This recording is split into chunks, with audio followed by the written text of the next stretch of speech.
আসসালামু আলাইকুম প্রিয় প্রশিক্ষণার্থী এবং যারা ভিডিও দেখছেন, আমার সাথে যারা সংযোগ আছেন, ওই সাবস্ক্রাইব করে যারা আমার অবস্থান করছেন তাদেরকে অনুরোধ করব আমার পূর্ববর্তী ভিডিওগুলো ইয়েতে আপনার আই বাটনে ক্লিক করবেন এবং এটা আপনাদের লিঙ্কে চাপ দিবেন বা লিঙ্কে গেলে আমার সমস্ত ভিডিওটা আপনারা ভালোভাবে দেখতে পারবেন। আমি এখানে আপনাদের প্রসেস প্ল্যানিংয়ের 5 নম্বর ইয়েতে আপনার প্রসেস প্ল্যানিংয়ের যে অংশটা আজকে প্রশিক্ষণ কোর্স 7 নম্বরে আমি কোয়ালিটি রেশিও বা কোয়ালিটি প্রোডাক্টের উপরে কোয়ালিটি কাউন্টের উপরে যে প্রোগ্রামটা আমি সেট করেছি সেটা যদি আপনারা ভালোভাবে শুনতে পারেন এবং এটা প্রসেস নিয়ে কাজ করেন তাহলে মিলের অনেক উপকার আসবে, প্রসেসের অনেক উপকার আসবে। আমরা প্রথমেই আমরা যেটা বলে নিচ্ছি যে কাউন্ট যদি আমরা জানতে পারি যে কাউন্টটা কী, এর কোয়ালিটি প্যারামিটার কী, এগুলো জানতে গেলে জানার পরেই আমাদেরকে জুট সিলেকশনে চলে যেতে হচ্ছে। এই প্রত্যেকটা সেক্টর জুট হলো 75% জুট কভার করে, আর বাকি 25% অন্য অন্য জিনিস মেকানিক্যাল প্রোডাকশান অথবা প্রসেসের মধ্যে যে সমস্ত কাজ আছে সেগুলো কভার করে। এটা একটা একদম ভাইটাল ফ্যাক্টর জুট। এই জুট যদি আমরা সঠিকভাবে সিলেকশন করতে না পারি তাহলে আমরা জুট মিল পরিচালনা করতে ব্যর্থ হব এবং কোয়ালিটি প্রোডাক্ট দিতে আমরা ব্যর্থ হব। আমাদের সবসময় খেয়াল রাখতে হবে। এই প্রসেসের আগেই আমি চলে যাচ্ছি আপনার জুটের বিষয় নিয়ে, আবার একটু পূর্বের আলোচনাগুলো একটু ঝালাই নিচ্ছি, মানে রিভিউ করছি আমি। জুট যদি আপনি কাউন্ট ওয়ারি কোয়ালিটি ওয়ারি যদি জুট সিলেকশন আপনারা ভুল করেন তাহলে কখনোই আপনারা কোয়ালিটি প্রোডাক্ট পাবেন না। এবং বিভিন্ন দেশ কার্পেট ফ্যাক্টরির কনজিউমাররা আমাদেরকে তারা অবশ্যই একটা প্যারামিটার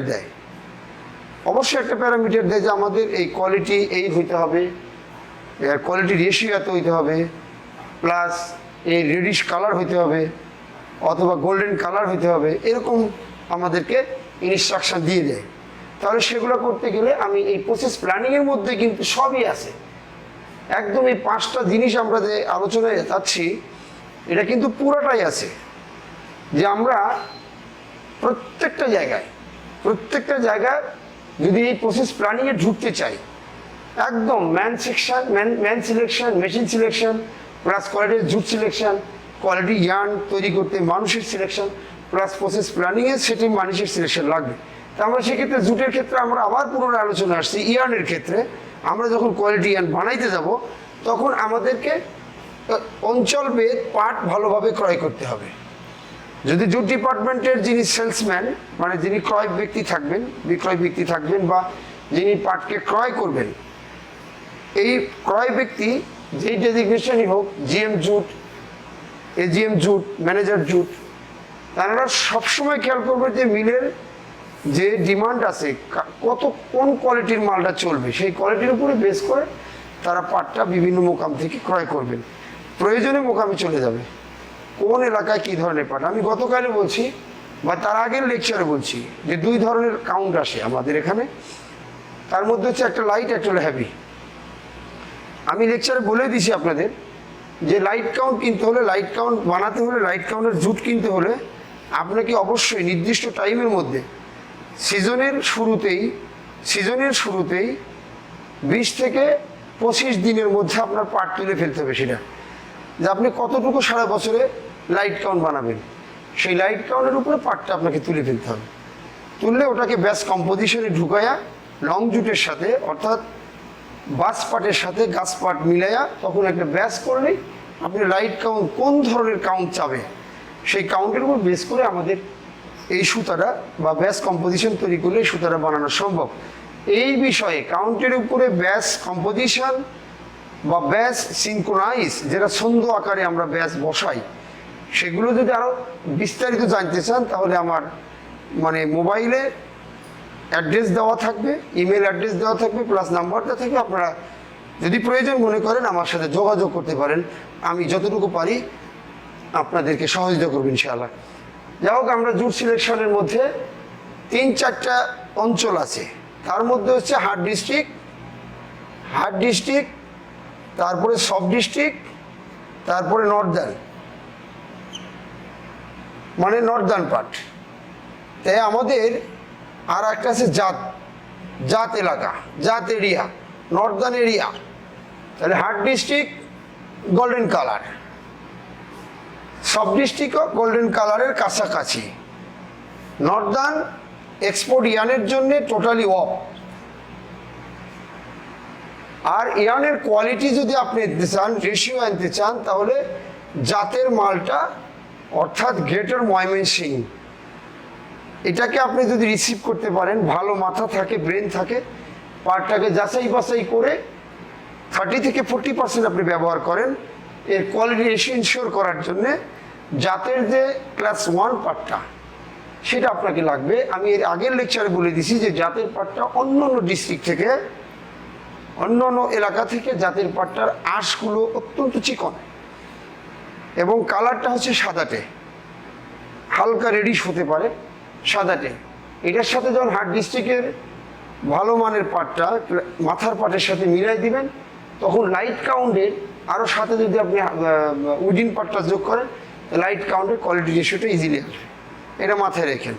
আমরা যখনই কনজিউমারের, যারা প্রোডাক্ট কনজিউমার, তাদের যদি আমরা ডিমান্ড ফুলফিল করতে চাই, আমার জুট ডিপার্টমেন্টকে 75% আমাদেরকে হেল্প করতে হবে, অর্থাৎ তাদের 100%, আর মিলের এসিভাবে 75%, আর বাকিটা মেকানিক্যাল প্রোডাকশন যারা ফিটিং সেটিংয়ে থাকেন, গিজিংয়ে থাকেন, তারা এই কাজটা করতে পারেন। এইবার আমি প্রসেস প্ল্যানিংয়ে যাচ্ছি।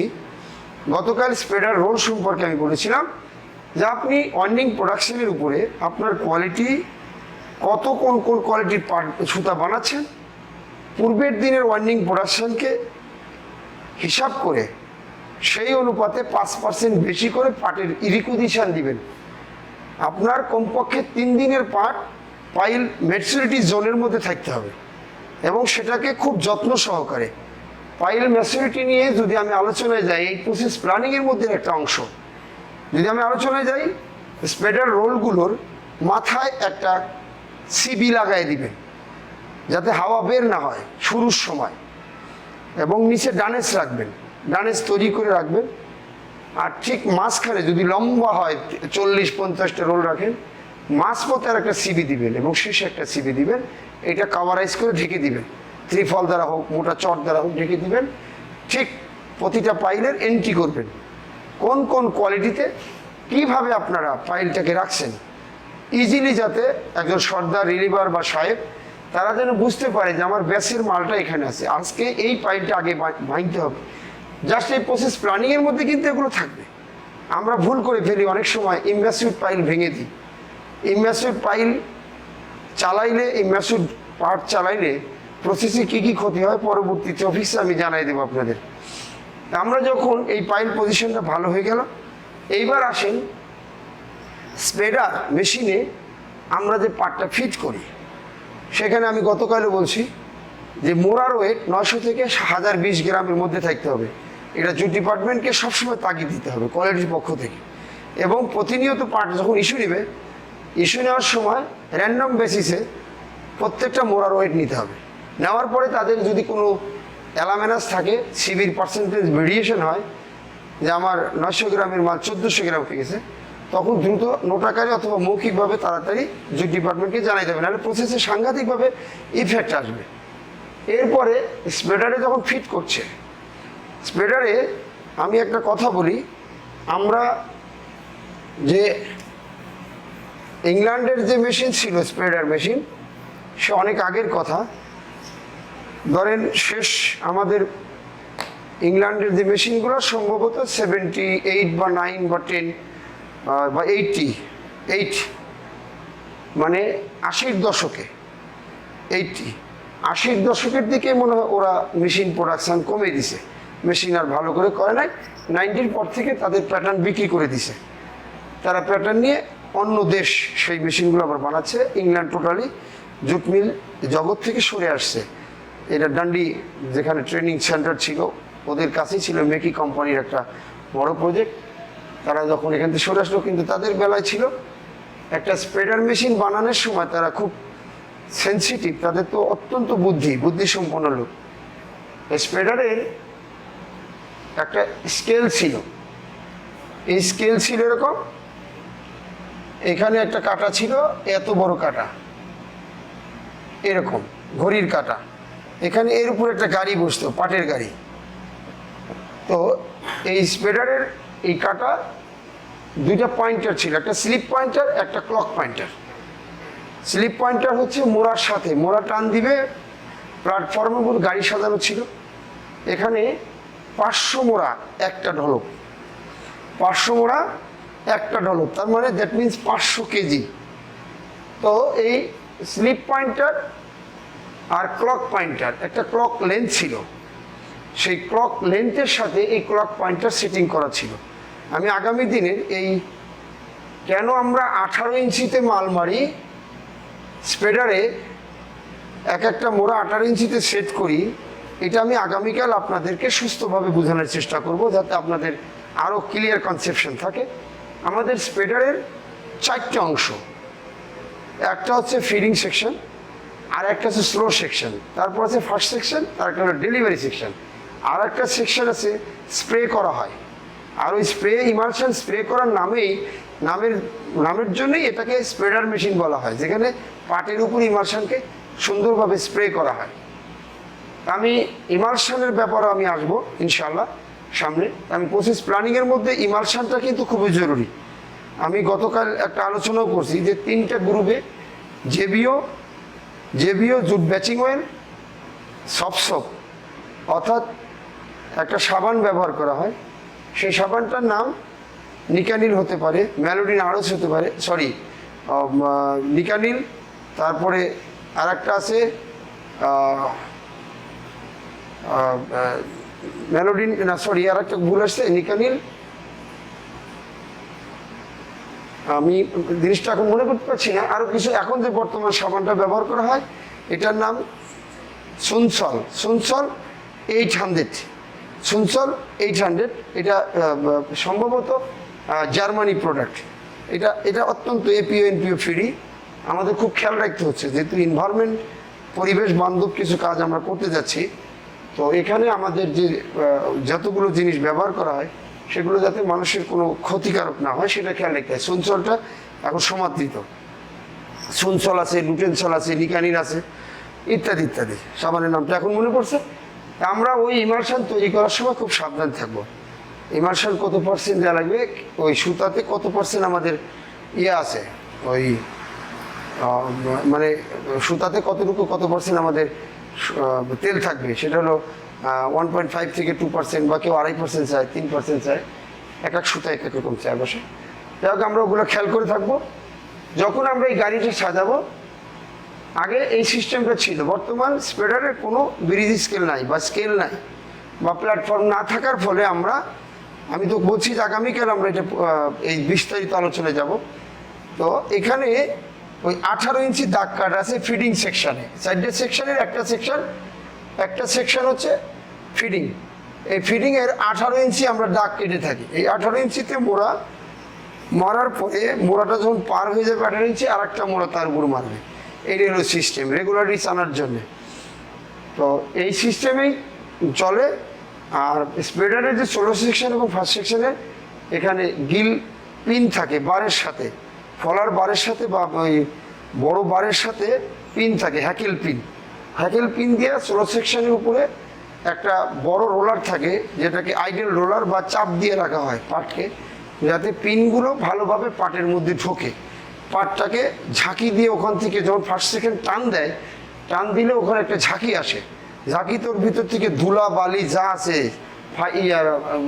আলগা পাতি, অর্থাৎ পাটের মধ্যে যে দস্তুরি ছিল এগুলো পড়ে যায়, আলগা ধুলা পাতি এগুলো পড়ে যায়। পড়ে গেলে পাটটা একটু ফ্রি হয়, তখনই স্প্রে করে। এই যে রোলটা আসলো, এই রোলটাকে যখন আমি বললাম যে সিস্টেমেটিক ওইতে সাজাইয়া প্রথমে একটা সিবি দিবেন, কর্ক টিন দিয়ে বানান আর ওই চট দিয়ে ওই বালিশ বানিয়ে দেন, 3টা সিবি দিবেন শুরুতে, মাঝখানে আর শেষে। তাহলে হিট তাড়াতাড়ি জেনারেট করবে। হিট জেনারেট করলে পাটে কি ফর্মেট হয়, ওখানে ব্যাকটেরিয়া ফর্ম করার পরে ওই পাটটা নরম হয়। এটা আপনারা হয়তো বিস্তারিত জানেন, বা আগামীতে লেকচার আমরা আরও এটা বিস্তারিত যাব। যখন আমি পাইলটা ম্যাচুরিটি হলো তখন আমরা বেকার কার্ডে 6 রোলে একটা ব্যাচ করি। কত? 6 রোলে একটা ব্যাচ করি। 1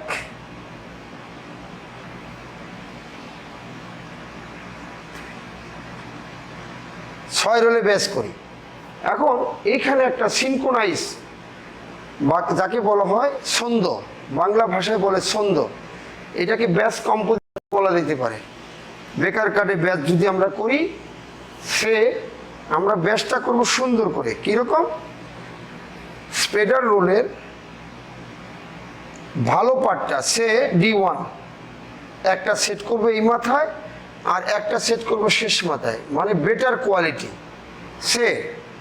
এখানে আপনি আপনার মতো সিউ সেট আপ করতে পারেন, যেটা ব্যাস আছে। তো সবচেয়ে ভালোটা 2 মাথায় দিবেন, এটা সেল বেস তৈরি করবেন, গাইড বানাবেন, লিডার বানাবেন 2 পাশে। এটা দেওয়ার অর্থ হলো লিডার তৈরি করা, যে আমার সেল বেস যেন এদিক সেদিক নড়াচড়া না করে। তো আমি লিডার যখন তৈরি করলাম, এরপর আপনি সাজান D2,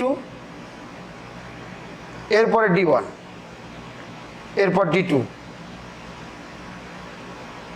অথবা এখানে আরেকটা D1 দিতে পারেন, অথবা এখানে D1 দেন। কথার কথা, সাইডটা আরো শক্ত হোক। তাহলে D1 D2 D1 D2 D1 D1, তাহলে কত? 1 2 3 4, এটা হলো 2 2। তাহলে আমি যদি 3 3 করতে চাই, তাহলে কি করা যায়? 3টা D1 3টা D2 যদি আমি সাজাইতে চাই, তাহলে D1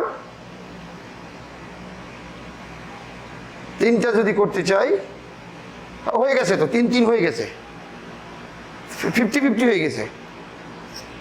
1 2 3 4। তাহলে আমি যদি D2 আর একটা বাড়াইতে চাই, আমি এখানে D1 না দিয়ে এইখানে আরেকটা আমি D2 দিলাম, D2 দিলাম। তারপরে এখানে D2 D2 পাশাপাশি পড়ে গেছে, এদিকে আরেকটা আসলো।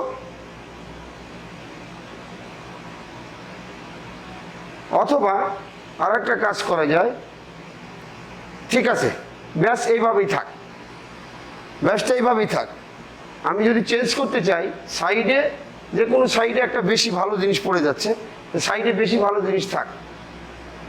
এটা আমাদের সবসময় খেয়াল রাখতে হবে যে ব্যাস কম্পোজিশনে সিনক্রোনাইজ যখন আমরা সাজাবো, 2 সাইডে নিশ্চয়ই ভালো জিনিস। যখন মারামারি করে মানুষ, সাইডে কিন্তু শক্ত লোক থাকে, যে বাড়িয়ায় বা যে পিটায়, সে কিন্তু লাঠিতে পিটেই যাবে, যাতে কেউ ওর উপর আঘাত না করে।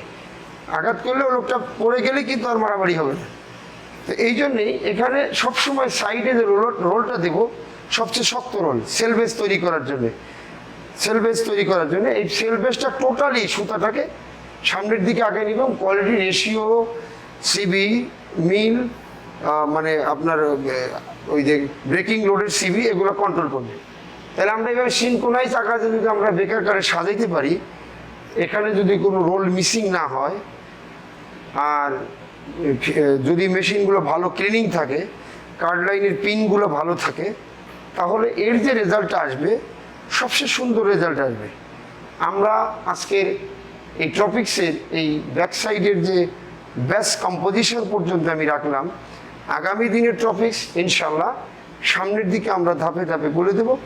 আপনারা আমার এই ইউটিউব চ্যানেলকে আপনারা সাবস্ক্রাইব করবেন এবং লাইক বাটনে ক্লিক করবেন, যাতে আমি আপনাদের সাথে থাকতে পারি।